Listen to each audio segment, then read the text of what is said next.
Bem-vindos ao segundo episódio do Vozes Silenciadas por Trás do Ritual. No episódio anterior discutimos a mutilação genital feminina e o impacto devastador desta prática.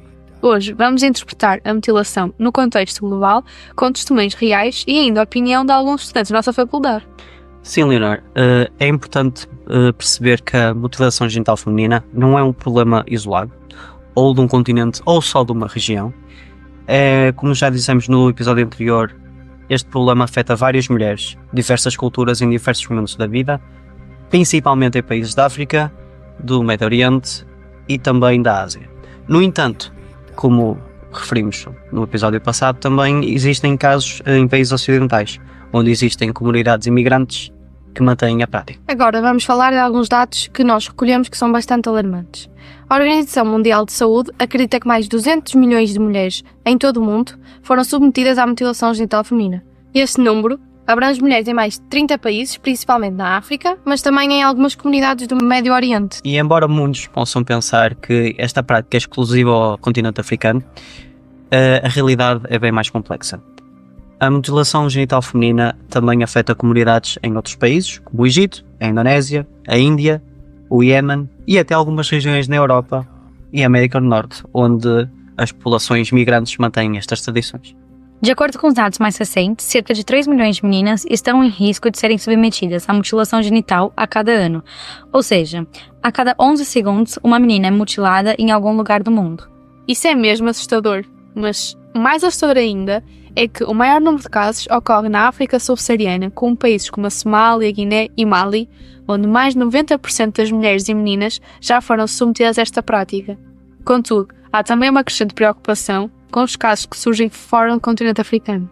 Exatamente, a mutilação genital feminina é uma preocupação que tem vindo a crescer na Europa, sobretudo também com a chegada de famílias de países onde esta prática acontece regularmente. Em países como, por exemplo, o Reino Unido, a França ou a Suécia, as autoridades têm feito um esforço cada vez maior para tentar proteger e tentar acabar com esta prática e pôr as meninas em segurança. Também em Portugal, como mencionamos no primeiro episódio, os números são alarmantes. Estima-se que cerca de 6.500 mulheres tenham sido vítimas de mutilação genital feminina ao longo dos anos, o que de facto uma coisa inédita. Em 2023 foram registados 220 casos em Portugal. Profissionais de saúde têm mostrado uma maior atenção à questão, o que é um sinal positivo. Durante essa semana, recolhemos então algumas opiniões de estudantes sobre a mutilação genital feminina. Foi interessante perceber como, para muitos, esse tema ainda era algo desconhecido. Alguns estudantes ainda mencionaram que não faziam ideia que esta prática também acontecia em Portugal e ficaram surpreendidos com o número que nós partilhamos no episódio anterior. Eu acho que isto mostra que ainda há muito trabalho a ser feito em termos de sensibilização da população. Exatamente, e outro ponto que Francisco já levantou no episódio anterior foi a importância da educação nas escolas. Alguns estudantes acreditam que se este tema fosse abordado mais cedo, haveria mais consciência e até maior capacidade de apoiar as vítimas. Sem contar que muitos destacaram também a importância de respeitar as culturas, mas sem deixar de combater práticas que violam os direitos humanos. O desafio está então em encontrar um equilíbrio onde o diálogo e a empatia possam abrir caminho para as mudanças significativas. De facto, com as entrevistas que nós fizemos, foi também reforçado que a nossa geração, por estar mais conectada e informada, tem uma responsabilidade especial em dar voz a este tipo de causas e promover estas mudanças mais concretas. Foi muito interessante perceber como, mesmo com os estudantes com diferentes níveis de conhecimento sobre o tema e diferentes opiniões sobre o tema, reconhecem a gravidade desta situação e a necessidade de agir para acabar com esta prática. Vamos falar agora sobre testemunhos de mais duas mulheres que sobreviveram à mutilação genital feminina. Gostaria de começar com a história de Cadeto, uma mulher da Serra de Leoa que passou por uma experiência muito dolorosa aos 6 anos.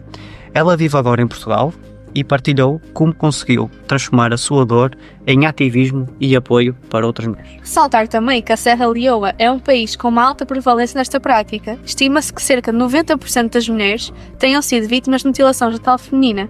Isto coloca o país entre os mais afetados pela prática no mundo. Realmente 90% é uma percentagem bastante alta.